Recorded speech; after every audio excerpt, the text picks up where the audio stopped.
Susunod na natin yung sibuyas at bawang. And brown na po yung ating garlic at saka onion. Isusunod natin yung tomato at saka bell pepper. At next, isusunod natin ang ating chicken. Boneless po siya. Ayan na, inipos-mulpos lang natin. At isusunod natin ang ating sandamakmak na spices.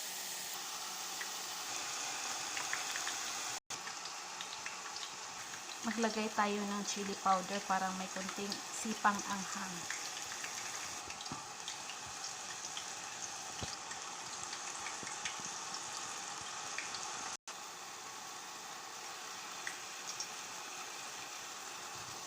Ito ay cumin powder.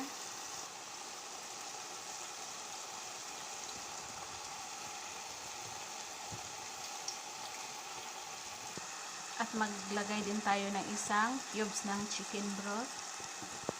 First, yung asin. Ako ng konting tubig para maluto yung chicken natin. Mag-add tayo ng isang spoon ng cream cheese. At next, yung cooking cream natin. Yan siya. Para may sauce naman siya. Para may konting sauce. Yan. Mix lang. So, yan na po siya. Luto na siya. Pagsaing na din tayo ng puting kanin. So, ready nating Pyrex. Ilagay na natin dito ang ating manok. Ilagay ko lang ating manok. Ayan. Next, ilalagay natin ang cheese. So, nilagay ko na yung cheese. 3 piraso lang yung ginamit ko dahil lalagyan pa natin yan sa ibabaw ng mozzarella cheese. At ang ating isusunod ay yung kanin.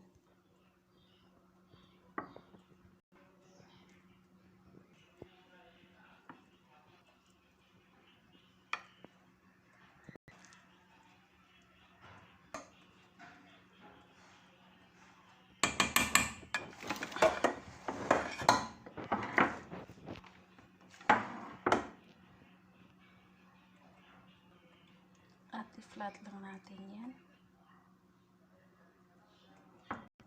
At yan, flat na po yung ating kanin at isusunod natin yung ating cooking cream.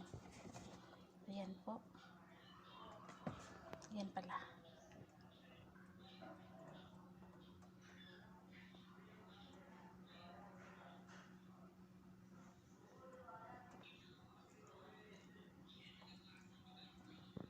Ilagay na natin ang ating cooking cream. Ang isusunod natin yung mozzarella cheese. Ayan.